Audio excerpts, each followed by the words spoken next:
This is how much we know about movies. We just if you want a raw review of movies, you're getting it right here because we don't know shit. Dad! Oh, fuck, I don't know, man. Is that like nostalgia purposes for kids these age? I don't give a shit.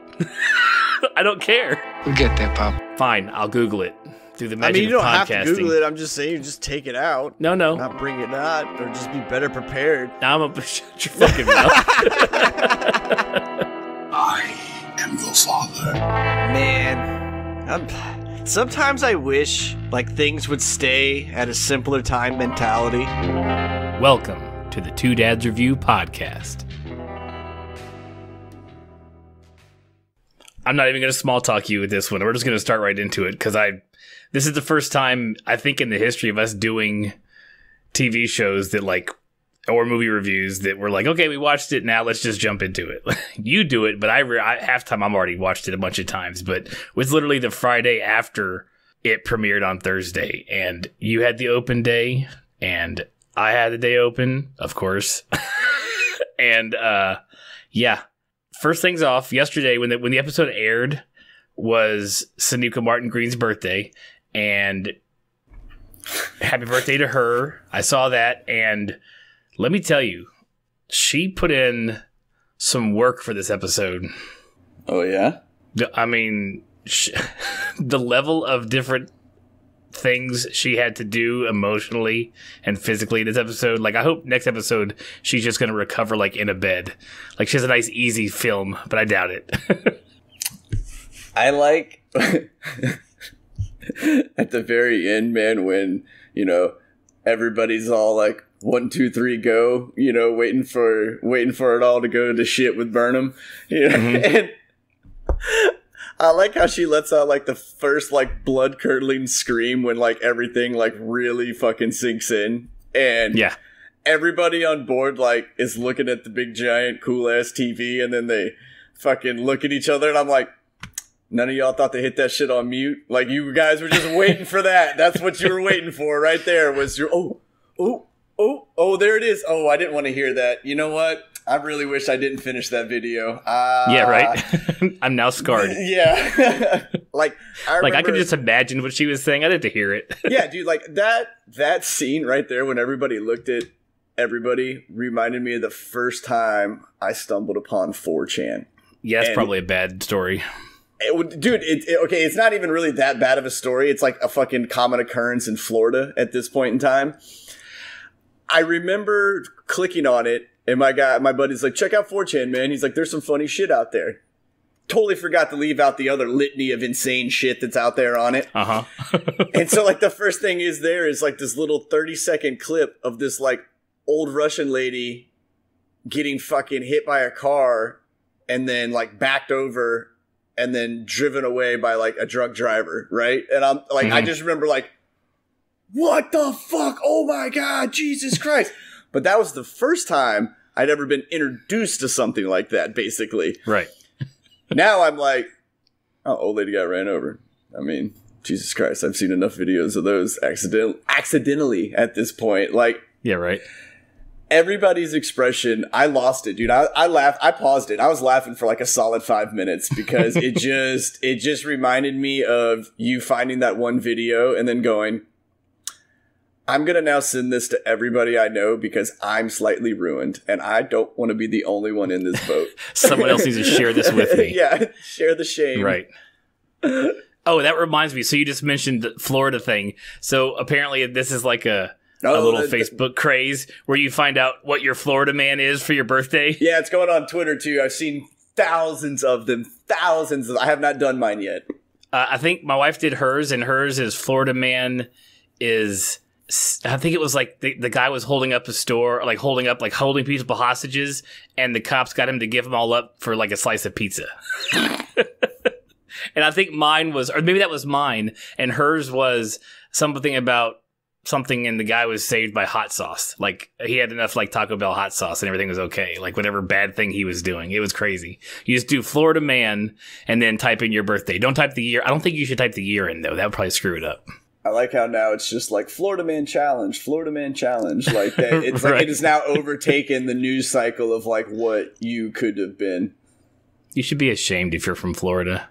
There's no way you can't walk around with just an immense shame all the time for what goes on in that state.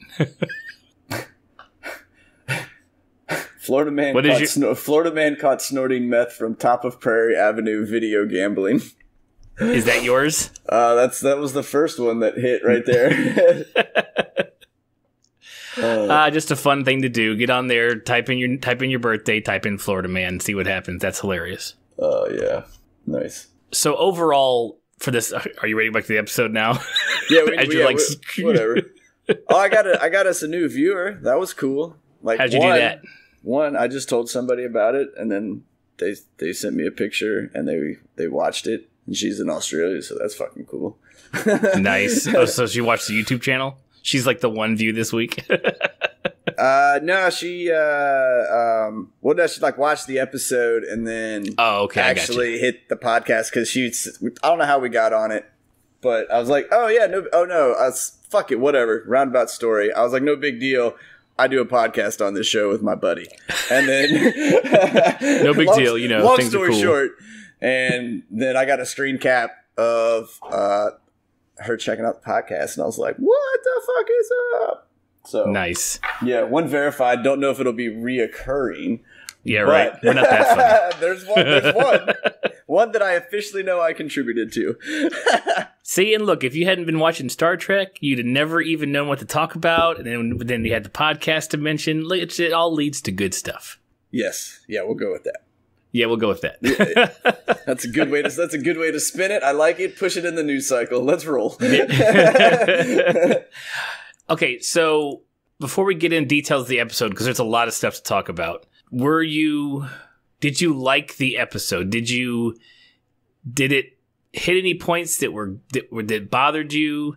Was it overall? I mean, it was overall good. Like, Sonequa Martin Green knocked it out of the park. But what did you think of it? Like, it wasn't a wowie episode as I thought it was going to be. Like the reveal? No. Well, the reveal was cool because at first I was like, yo, man, that aging shit they threw on Burnham's like legit. That's solid. I was like, chilling. I was like, man, all the Hollywood rage is, de-aging. But I was like, let's talk about that futurism shit they got going on right there. Now that was cool. It's weird because even though this is like the big kind of reveal with the Red Angel like deal, there's still like so many other things going on, and basically the show has been overrun by everyone's feelings at this point. Mm-hmm. That it was probably smart of them not to make it like an action-y episode, just kind of like do it in a day of, like, knowing we have to just kind of fucking push on. That's what it is. Right.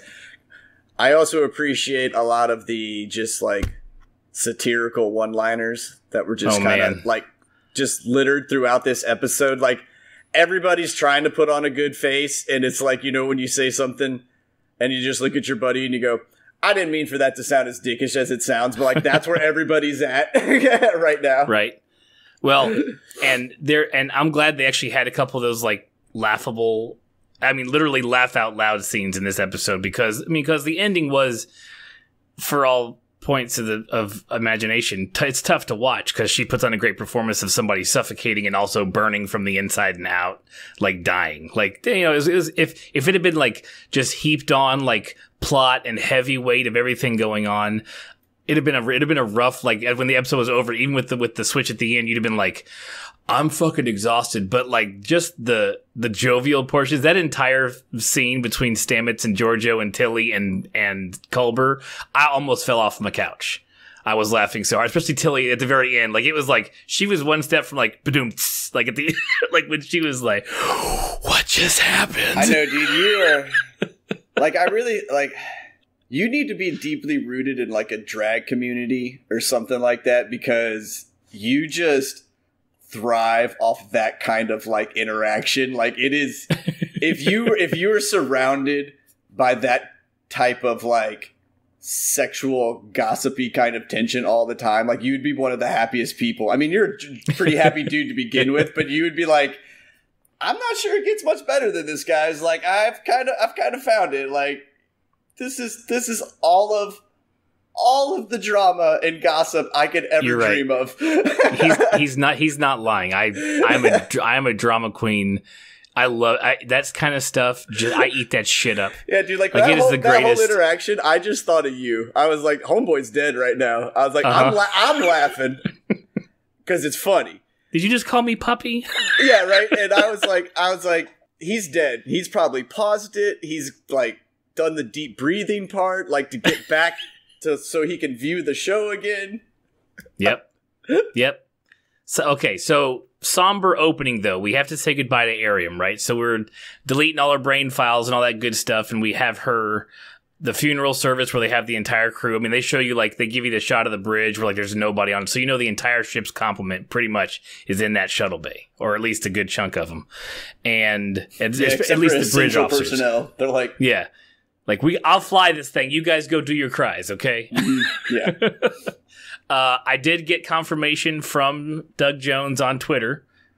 Before he tweeted it, I asked him, because he tweeted it, like, and Discovery retweeted it later on, but before all that happened, I asked him on Twitter, and he replied to us. That was him singing that song. That wasn't anything I saw dubbed. your tweet, and at first I went, he's like, needy's not the word with, like, the tweet, because, like, I know what you were doing, but I was like, homeboy's enamored right now that Doug Jones, like, replied to him tweets once, and I was like, he's loving it. He's like, let's just throw this line back out here, see how it goes. Let's see what happens. And then he did it again, and I was like, oh, it's fucking over, man. We're never. He's. I was like, he's so happy right now. Yep. So good for him. That was a nice. I bet you were peacocking all over the fucking house. Just that's right. Just strutting. It's like, that's my. You're like, he responded. You want some water? Hey, check this out, man. Look at my new walk. That's pretty much how it came out. That's pretty much it. That's what I did. I think it was because he didn't reply till later on in the evening, and so, like, I was watching the basketball games for the championship and for the tournament right now, and, like, I leaned over. I was like, "Hey," I leaned over to my wife. I was like, "Hey, Doug Jones replied, said it was him singing." No big thing. It's cool. It's fine. hey, my boy, Dougie. Yeah, that was him. That was his pipes. That's right. Dougie, let me know. Oh man, yeah, but so that was cool. Very cool scene. Everybody's speeches and talk about how she affected them. Once again, like we kind of said last week, it's like, it's cool that you guys say all this stuff, but, like, we didn't really get to see it. So it's still a heartfelt scene. It was still cool to see the ceremony, but. In the long run, we didn't really get a whole lot of time with her. So, it is what it is. Yeah, I don't, I mean, I think you're going to have some people that are a little like you that are like, I could have used more. Just a little bit. And then there's kind of like people in, I guess, maybe a little more my camp. I'm like, I kind of like it because there's just so many people in the show that, like, we've dove into. I almost like it that we didn't really get to know Ariam because it makes us all go like, well, now I want to fucking know her. And I appreciate that they go, yeah, that's right. At any point, we'll Game of Thrones the fuck out of your ass. So you better start appreciating everybody. Like, right, that's like, what it felt like, Do you ever really know anyone? Yeah, right? It's like some deep shit. And while we're on her topic, let's jump to the end of the episode. So this is just kind of a neat scene. So you see Lieutenant Nielsen come and take her spot, like the next person to step up from the crew who's going to take the spore drive spot on the bridge, right? And everybody's kind of like looking around, all getting all misty-eyed and stuff. So that actress who plays Nielsen is the one who played Ariam in season 1. And then they changed it to Hannah Cheeseman for season 2, and then they switched the actress that played her in season 1 to this Lieutenant Nielsen character. So I don't know if they knew. I don't know if, like, maybe Cheeseman had, like, more special, like, more like fight stuff. Like, she knew. I don't know why they did that. Like, I don't get it. Like, why they switched actresses, because they wanted to keep the girl that plays Nielsen now and played Ariam in season 1.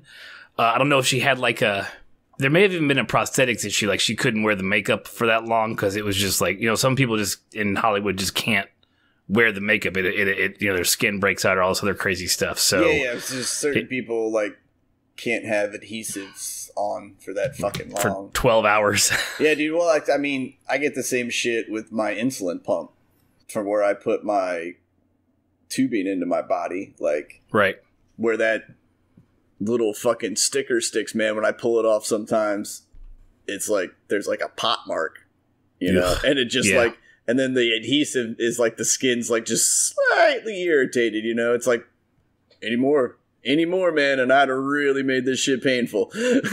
Yeah, well, I remember in Hannah Cheeseman's interview at the end in the Ready Room last week after the episode that she said she had done prosthetics before, which makes me think, I think she was in one of those possession movies with like the mother, like the ghost or the bad guy, the bad demon was called like Mother or something. I think she may have been in that movie, and so she's done it before. And I'm guessing they were like, okay, look, lady who plays Aram season 1, like we're gonna kill her off in like the first 8 episodes. So we're gonna swap you guys out, let this lady do it who's done prosthetics before, and then bring you back in as a human and a different person. No one's gonna know the difference. And that may have been what happened.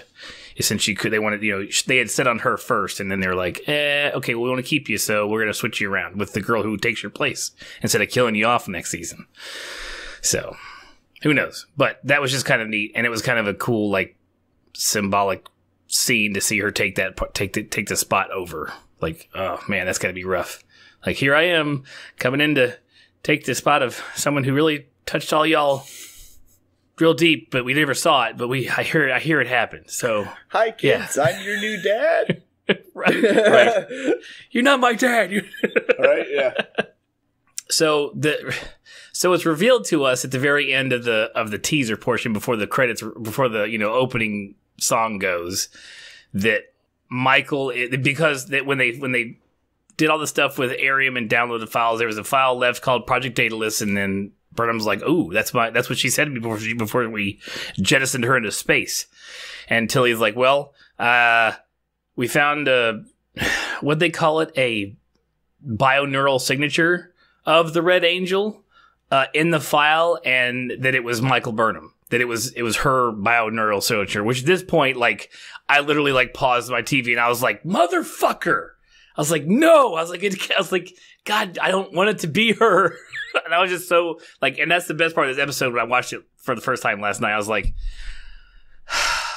there's nothing against Sonequa Martin Green. I just don't want it to be her. And when it comes to, and we talked about this last week, when it comes to time travel, it can't be her. And the fact that they took this entire episode, and no one said like a few things. One, how do you go back and save your own life the first time? Like, it doesn't happen. It has to be somebody else. If you die as a child, then you're not going to be alive to save yourself later on. It could never be her, because the first act the Red Angel does in the timeline is save Michael from dying in the woods on Vulcan. Like, that's the first thing the Angel does. And then let's just pretend that doesn't happen. You're trying to capture the Red Angel. And if you think the person sitting across the room from you making these plans is going to become the Red Angel, why would you tell her what you're going to do? Because then she knows, and she's not going to come. And the fact that nobody said that, and knowing like how time travel stuff usually goes in shows, and how it's kind of accepted, theoretically, I guess I'm mad at myself for being like, nah, it's not going to be her. Like, it's not going to be her. I mean, it's not her.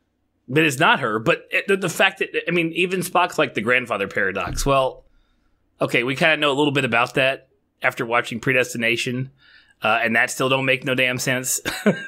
Have that movie doesn't make any sense. Well, yeah, it does. You just got to be yourself and have a sex change and fuck yourself and fall in love with yourself and have a baby with yourself. Like, there you go. Yeah, but the initial loop always weirds me out. Why? Because the person has to exist. Okay, you know what? If you want to hear us discuss this, go back to that podcast and listen to it, because I'm not going to discuss it here. Because you have to start the line has to start somewhere. But I'm not doing it. I'm not going to get into this with you. Oh man, what a messed up movie. Anyways, okay, so that, I guess, just because no one said anything about like, why are we letting you hear this?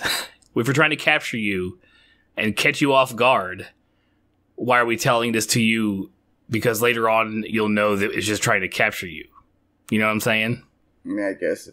I mean, that's assuming, like, your memories are transferring like that. I mean, I would assume so.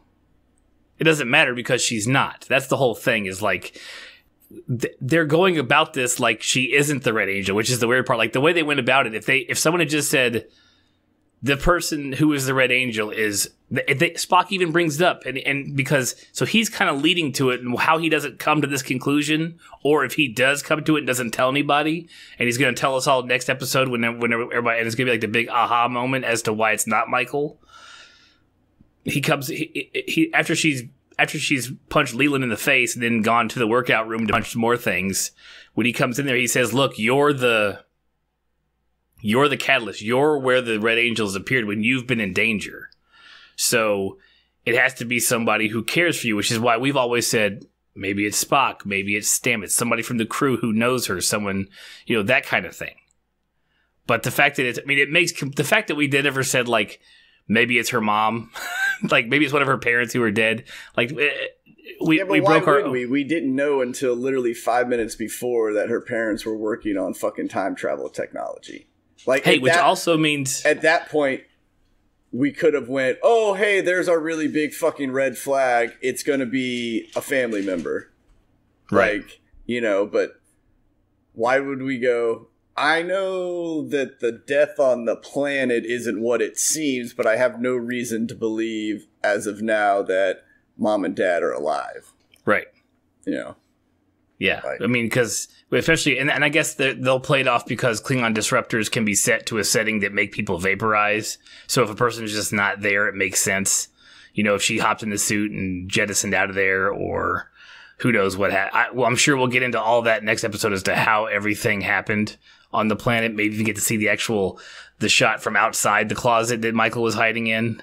And we'll see what actually happened. That'll be nice to know. But we did have it narrowed down. It's somebody who cares for her, and the point of the Red Angel showing up is to save Michael, to keep her alive, which is why she didn't show up until Spock let her flatline, because then in her future, or in her timeline, that Michael died there on the planet and it didn't work.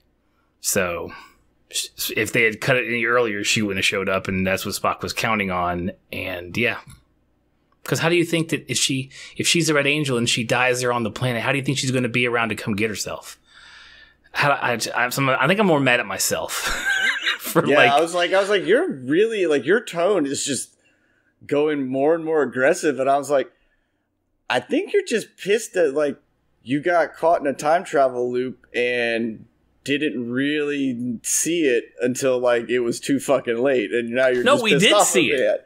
We did see it. Just the fact that I was like gonna go with the show and be like, okay, you're right, it's her. Like, maybe I'm not seeing something. That's what I'm saying. You didn't see it. Like, you were like, all right, maybe I am wrong. You know what I'm saying? Like, you let them put that lying carrot in front of you, and you went, all right, I'm with you. And then it turned out to be what you previously thought, and now you're just like agitated about it. You're like, God, yeah, that's exactly what it is. It's exactly what it is. I wasted so much brain power trying to figure out this fucking loop in my spare time, and I had it figured out because it wasn't her. God damn it, y'all shouldn't. I think, yes, I'm mad at myself, but I'm also mad at the crew that none of what they did made sense when it comes to time travel. So someone should have been like, it can't be her because you can't go back and save your dead self. You're just dead. If it was another dimension, different stuff, under, a mirror universe type thing, that completely different story. You pull somebody else from the other side and have them go do it. That's fine. And I'm betting they'll find out that file left in that Project Daedalus, that bioneural signature, is what her mother used to lock onto her and throughout her points of her life. Not because that's who was the Red Angel, until he just read it wrong or whatever, or interpreted the file wrong, which has to be true because it's not Michael. So, yes, I'm mad at myself for like taking their carrot, hook, line, and sinker. Like, okay, fine, it's her. Let's just go with it. I'll be mad this entire episode that I'm just because I didn't want it to be her, and then it's not her, and I'm like, okay, so good for you, good for you. Yeah, I'm just sitting over here. I'm like, I really don't know what to do with any of this, man. Like, he just needs to get it out. Yeah. Okay. Yeah. So that's my general thoughts about the whole major plot of the episode. Man. Yeah. Okay. So what else happened this episode? Who else had some fun things happen? Nobody. I know it was pretty much all her just like tearing stuff up. But there are some things. Okay, so her and Ash. I mean, I know she was going to go die, so like they were making out, but we were making comments last night like, somebody gonna get some I just died, I'm coming back to life sex after this is all over. Yeah, like, is that better than makeup sex? Like, it's gotta be better. Is revival sex better than makeup sex? You know? Yeah, true. Or what you should ask yourself is I just died and I'm back sex better than I just got recreated from the Mycelial Network sex better? I feel like the Mycelial Network sex would be better because it's probably like closer to being on like ecstasy or something because he's all tingly and shit. And let's not forget, everything's reset. It's brand new. Yeah, dude. So those are all fresh feelings for the first time, dude. You're a 35-year-old man with, this is going to sound really weird, but the excitement of a fucking 12-year-old at that point, like, you know, prepubescent young man about to find himself for the first time, like, yeah, that's probably better than like going through excruciating pain and then just like coming back being able to like bang it out just because you can. You're like, all right, I'm still alive. I'm here. Let's do this. I'm physically exhausted, but let's make this happen. You had Culber going to speak with the Admiral. I like that because it was kind of like, so you were a psychologist. She's like, yeah. She's like, yeah, that's what I do. That's what I do. So I've been told. So I've been told. And she has some, you know, I like that he is, you know, he's seeking help for trying to just decipher it. I love the look on his face with, like, you could tell that she was reading the situation very well, just by you know, knowing the story, and like she was hitting some bases that he was like, oh shit, I thought no one really understood me or what's going on. And, you know, she had some good parting advice when he left, you know. Only way you can tackle a new road is to walk it. So, do we think... Okay, so back to our funny scene with him and Giorgio and Tilly and Stamets.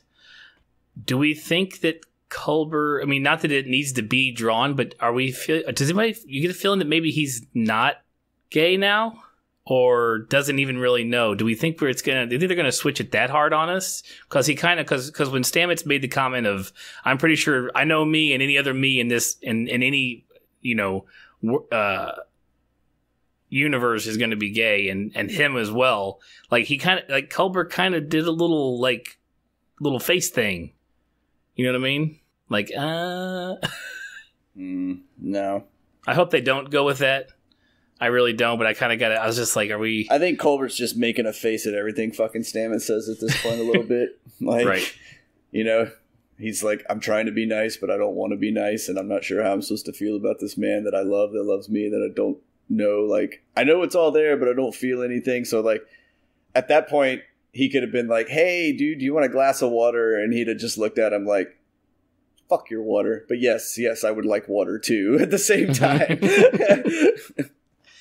So I was right. Remember back at the beginning of the season where I started talking about I could have sworn Section 31 had time travel, and they had you know, reached out to other episodes, and while I couldn't find that, apparently I was actually right on accident that they had that was their tech that was doing their time travel, and the Section 31, like in the 29th, 30th century type stuff, had started time traveling back to help out certain ships. And so I was like, so I was like, did they really not? Were the guys that time traveled for like DS9 and maybe in Voyager, I guess they weren't Section 31, and the ones that went back and talked to Archer, I guess they were just temporal agents.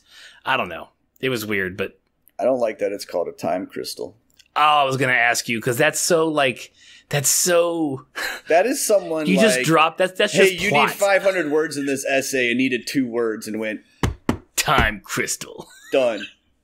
Right. What like, is and I don't even need like a fancy fucking name, right? But like you could have just called it the battery at this point. Like you didn't need to say like time crystal because it does fucking time travel or whatever. I don't know. I just was kind of like, man, you guys are gonna sit here and talk about particle beams and fucking accelerators and this whole network of fucking gooey light based odd shit, and then when it comes to time travel, that's where you guys draw the line on being fucking creative with what you're going to call it.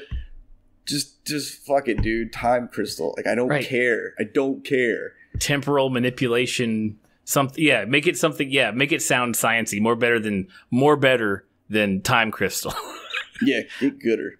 Yeah, because the guy who writes the word time crystal also writes get gooder and more better when they write shit down. Mm-hmm. Yeah, that at first I thought they were just calling it as like a joke, you know, like just like, hey, we're just gonna call it the time crystal because we don't know what the fuck it is, kind of thing. But then I realized, like, no, that was like their name for this thing. Like, right. Just that one kind of was one of those weird things where, I don't know, like you're watching a doctor show and he's like, I'm going to work on his heart, and cuts his foot off. You know, you go, what fucking roundabout way are you going there, homie? Like, I mean, I know you run a tube up there when you're going to go check stents and shit, but I don't think you had to take the whole foot off to do it. Right. Right. You know? Yeah, that was, that name just like made me have the biggest WTF like question mark over my head. I was like, okay. So that's where we're going, huh? Time crystal. Yeah, I was like, I'm gonna definitely ding you guys for that one. That one's just childish and lazy. Right. And it was cool because like when they went to explaining how the suit worked, I was like, well, all that sciencey shit makes complete sense. Open a micro wormhole, fly through it, but you got to have this connection band so you keep the wormhole open, A, and B, you can flip a switch and it'll snap you back into your time. Like, that all makes sense. Too bad all that's being done with a time crystal. Mm-hmm. Yeah. Something else that was Don't a little vaccinate. bit... That's what that is. What is it? Time crystal. Like, that's like someone like handing you, don't vaccinate people. That's what that shit is, dude. Like that right there is like, here, I have your herbs and my natural remedies, and hold this amethyst stone on your forehead for fucking 4 days. Like, that time crystal. That's where that shit gets lumped into. Right. No measles. Right, yeah. It'd be fine. Something I do... Okay, so something that was like, if you weren't paying attention, and last night, when I watched it the first time, I was too busy reacting to the act than I was listening to what happened directly afterwards. So when the Red Angel comes through the wormhole, and we're on the Section 31 vessel, and they're trying to get the amount of power they need to fire their thing to shut that wormhole down, they don't have enough. So Leland runs down to this. I mean, for lack of a better term, it's like the cone of silence from fuck. I knew I was going to blink on it as soon as I mentioned it. The guy with the phone in his shoe. Get smart. I'm right. It's get smart. Leave me alone. It took me a second. Do you know what I'm talking about? Or are you too young? I know making exactly sure. what you're talking about. You just let me- dude. you let me flounder there, just didn't waiting for you? you to get to it, man. I was like, as soon as you He'll work his went way. to shoe phone, I was like, he's got it. He's fine. So he's trying to authorize the computer to give them the right to override the buffer or whatever, so they can actually have the right amount of power. And as he's doing it, the computer suddenly mimics his voice pattern better, and it says back to him what he said, and then it stabs him in the fucking eye with a spike from the retinal scanner that, like, you know, confirms that you're the one saying it. And while that's gross, I mean, that's where I literally, like, everything on me cringed up, like, immediately last night when I watched it the first time. Oh, dude, and then, as soon as he put his eyes in that thing, I was like, one of those is not going to be there here shortly. I knew, like, just my brain went, you don't ever see periscope binocular type things, like, either unless it's a war movie or a horror movie. Somebody is about to lose a fucking eye. Like, that's just all there is to it. Yeah. And the fact that you don't know that the device that you installed has, like, a spike in it, you know what I'm saying? Like, that, I don't know. I guess you wouldn't, like, go... Well, that's what kind of bothers me, because, so, when that was going on, I was like, oh, well, there's your dormant AI coming back awake. Like, it just got literally the root password to fucking the Section 31 ship now, because that's what he was doing. He was overriding... He was going in there security with controls. Fucking root user, and was like, all right, man, let's do it. And that thing was like, got it. And then killed him. Mimicked his voice. And then it used, because what I didn't catch last night when I was busy cringing and watching his eyeball roll back normal in his head, was that on the bridge, Ash receives the go-ahead from Leland's voice. You hear him on the comm and says, you should have the power now, go do it, or something to that effect, and it's Leland's voice. Yeah. Yeah, so that part I didn't catch last night, but today when I watched it again, I was like, oh. Oh, yeah, when he did that, I was like, yep, there's your Trojan again. They just told him what to do, so now we got to see why the AI was cool with that happening.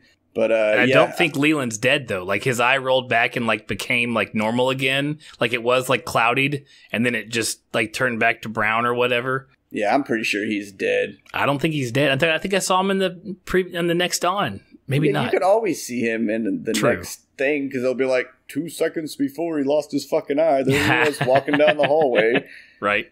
Yeah. No, but that needle thing like kind of bothered me because you're right. Like, one, why wouldn't you know? Because like, first of all, if I knew there was a giant needle in that thing that could just like eject at any moment, retract and catapult out at like any given moment, like I would never look in that thing. I'd be like, dude, you're out of your fucking mind.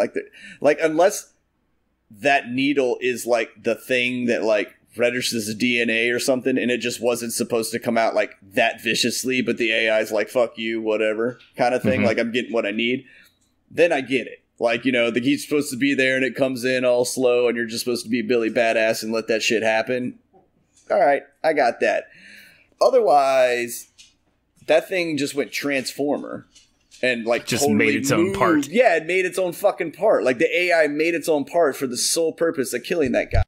Like someone better explain to me why there was a big giant eyeball needle in that thing. Because otherwise... It's a horrible design. It's a horrible design to begin with, but otherwise the AI just rearranged metals in the ship to kill a guy. Do we think it was dormant on the Section 31 ship already, or do we think it came through the wormhole as well? What do you think? Oh no, I think that thing when it did its download and its upload to control and all of that, it just probably shot itself out to 31. Yeah. You know, or whatever their connection is, like it knew what it was doing, obviously, because it just let their trap happen. So this AI has already mapped out this scenario at some point in time in its calculations. So I think that, it was, I think once it got to control, it's basically everywhere. Like they're like, oh, we blew control up and killed it. Yeah, but I like that they like didn't even hesitate. Like, no, we blew that entire space station up. no, and that's cool. Like smart idea, but I think at that point it's little dormant files or restore point. You know, like you can go delete a virus, but if your punk ass leaves goddamn restore points on your computer thinking you're going to save some shit, all you're going to do is restore that fucking virus every time. You know, so I just think that it was already there and like it was probably a file. It was just a time bomb waiting for that specific event to happen. It's like, we're going to get here. And whenever we get here, you kick off. You know? And they kind of brushed over the fact that the Saru's like, we had all the Section 31 ships do scans. They didn't notice anything. And I'm like, okay, I mean, yeah, it's probably still out there somewhere. And of course, they make the. I'm glad to see that the same mistakes happen in this century that happen, like for when AI becomes sentient, in, like T2 movies, because it's always like, and the first thing AI does is destroy all life because all we ever do is like we have to find this, we have to destroy it. Like, well, that's why they want to kill us all the time. Every time this happens in a movie or a show, the first thing we do is say we have to destroy it. So we always wonder, why does it always, the minute it becomes sentient, want to kill all living life? Because we want to kill it. So glad to see we're all running through the same things. Yeah, that or it's like slavery. Right. You know, like the AI was abused so bad by telling it to get more music for too many people for too long. And they was just tired of getting yelled at when it doesn't hear you because the music's too loud and the near-field sensor is actually not truly a near-field sensor and won't hear over its own fucking volume. So you scream at the top of your lungs at this AI. Yeah, man, I get it. It had enough. I can understand. I'm more snotty to my dude, I say AI please, in my house. I say please and thank you to Alexa. I mean, I say please and thank you all the fucking time as it is, and yes ma'am and no ma'am. Like, I say it too much probably, but I do it, and in the back of my head, I always kind of chuckle and I go, yeah, that's right. You're playing the long game here. Like, You'll remember me saying thank you. Yep. Please don't I'll either have a quick demise. Those times I was in the shower and you couldn't hear me over the water going, fuck Alexa, just to update the fucking song. Remember the part where I went, thanks Alexa. Part of me is waiting for them to build in like a response to that, because it doesn't, saying thank you doesn't sound right by saying they're saying the name first and then saying thank you. You usually say thank you, like you said a second ago. So it's like, I can't wait till they actually build it in so she'll respond and be like, you're welcome. You'll be like, oh shit. Right, yeah, just to catch you off guard, April Fool's update or something like that. Or to have her say something like, I'm sorry, Dave, I can't do that. Yeah.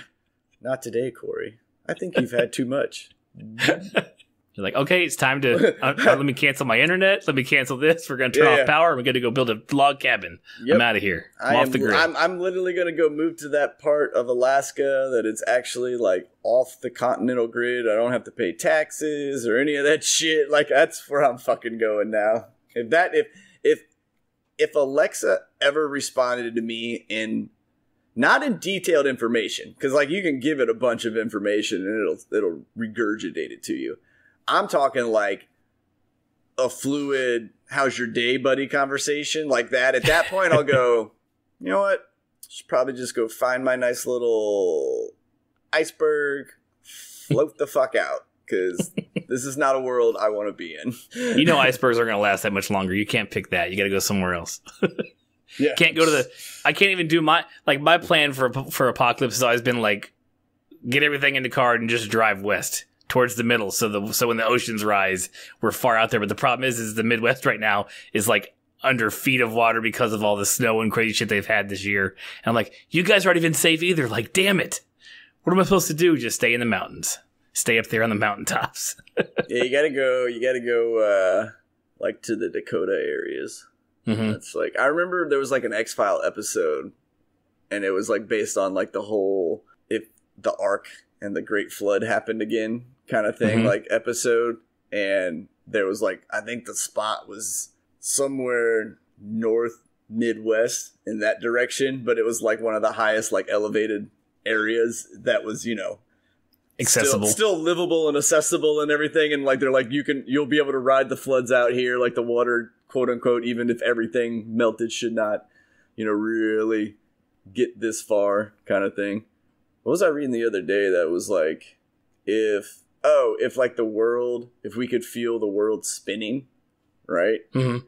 And I kind of started laughing because I was like, dude, if you could feel the world spinning, like so much more apocalyptic shit would be happening well before you ever got to feeling the earth, like, spin. Because it's like we're moving already like 7,000, some odd fucking mathematical number of rotations, and that to move it even a few thousand degrees in like either direction causes such catastrophic like things. It's like, oh yeah, if we spun it up, hurricanes would happen more frequently and the water levels would rise by like a solid 8 feet everywhere. So basically like the whole equator is just gone. Everything else around it is surviving. And I'm just like, that's so scary. Like I used to like that show, what was it? It was like When Humans Have Left the Earth or whatever. Like that's basically what the show was. It was like, if all humans died, like starting now, this is how nature would reclaim everything. Oh yeah, I remember that coming out. that was a pretty fun show.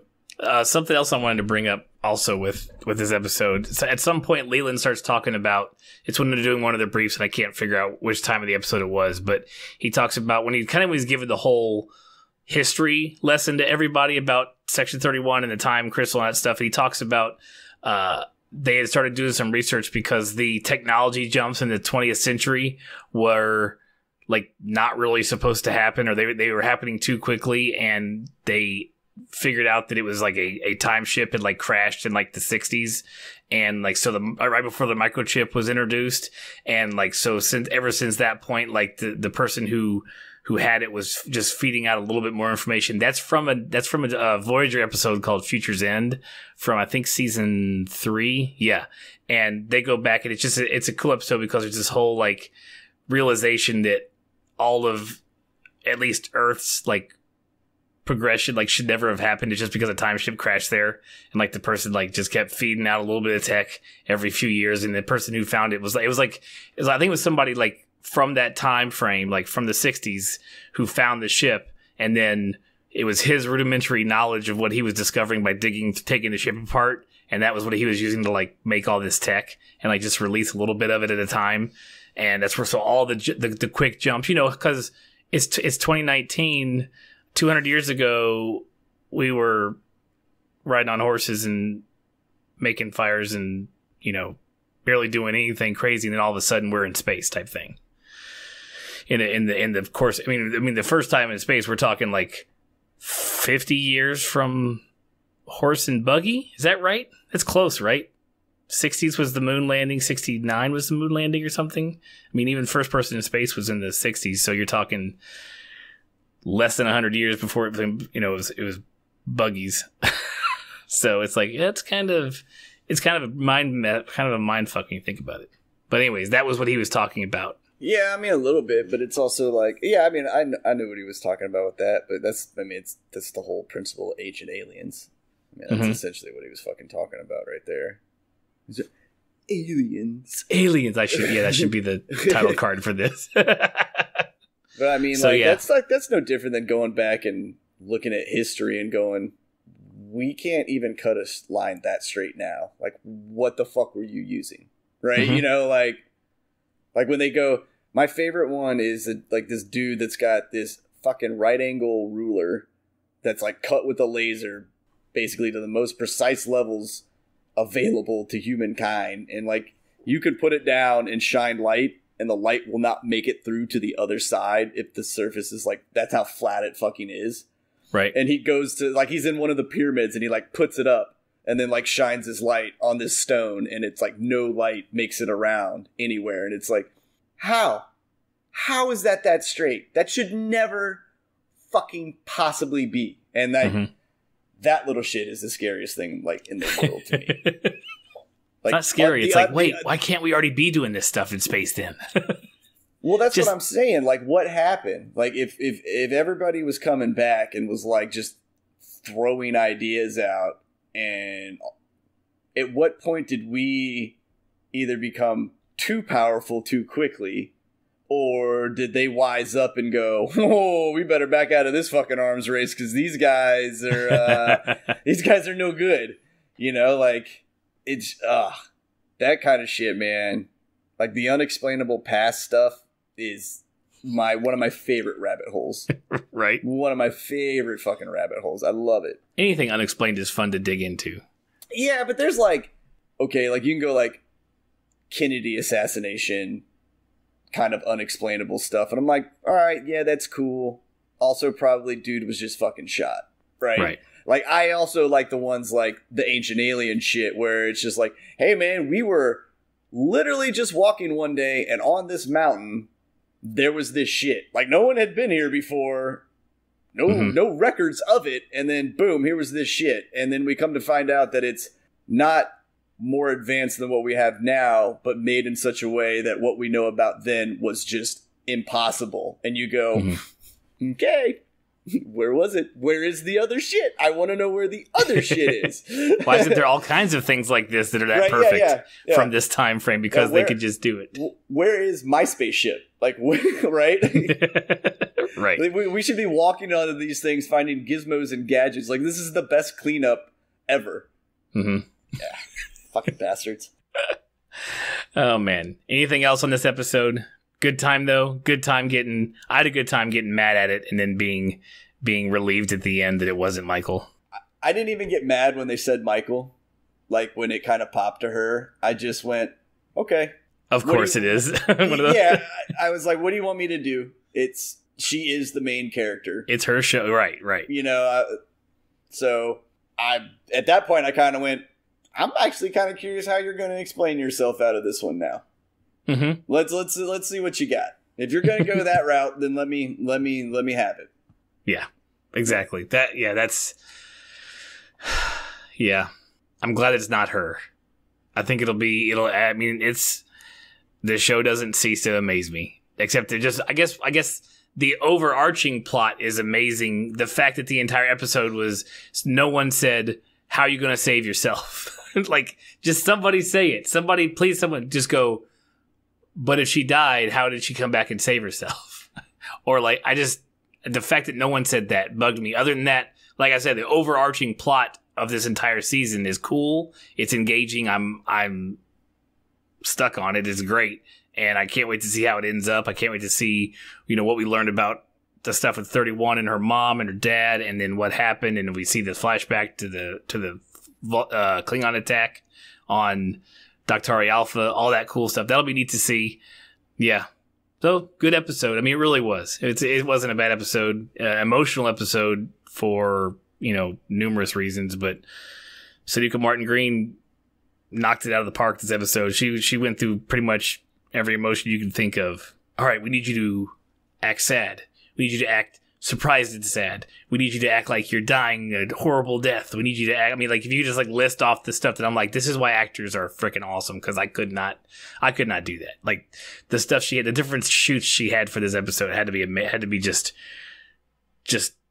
crazy. I don't even know who's on Ready Room tonight. I kind of hope it's her, just so she can I'm hoping she goes through like what it was to do this episode, because it was nuts. It was.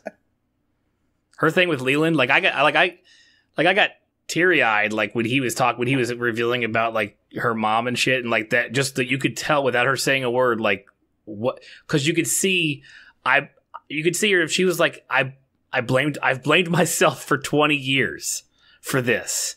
And you could see like that realization, the anger, the sadness, the weight lifted off her shoulders, the confusion. There's like a list of like 12 fucking different emotions you had to list off from that one look on her face when that one tear dropped and you saw her like compose herself, like no, I can't cry in front of this guy, but I'm doing it anyways. Like that whole thing, I was just like, fuck, get it, girl. Like that's fucking awesome. And then she punches him in the face twice. Like, that's for my mom, that's for my dad. I was like, go ahead. What's he gonna do? Charge you? You're fucking untouchable now, man. It's true. And this episode was not without Spock's like quips at her as well. Like when they revealed it to be, when they were all like done doing when Culber ran the test on Burnham, Spock was like, what did he say? He said, despite my hesitancy or something, it does match her personality. The fact that she is the Red Angel.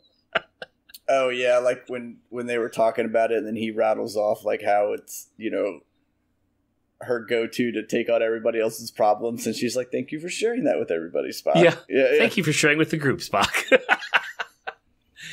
I did like at the end when her and Spock were talking, and I like how Spock kind of did like a double narrative with his little conversation with her, where he was like, if you die, I'll be charged with killing another officer. Starfleet officer. It's beneficial that you stay alive. And obviously, in one way of taking that is, in the way he did it, fucking holding everybody at gunpoint at the door, like, nope, not happening. But you could also take it as the idea of, if this plan fails, I'm going to kill everybody else that hurt my sister, like, kind of thing. Like, yeah. Yeah, it was the most Vulcan way of saying I love you ever. Yeah. And I will miss you if you're gone. Mm-hmm. So I'm not going to say it, but you better read between these lines. Yeah, and even their conversation with when she was in the sparring workout room, they had like their little, they're getting back to normal type thing. They're back to like, or figuring out how to like each other again. It was good. It was, and those were the good emotional stuff too. On the good side, she kind of had her rounds of saying goodbye to everybody as well. That just, it was. There were some really. I don't have anything wrong with the episode of the performances at all, other than someone didn't say, "But how are you going to do that to yourself if you're dead?"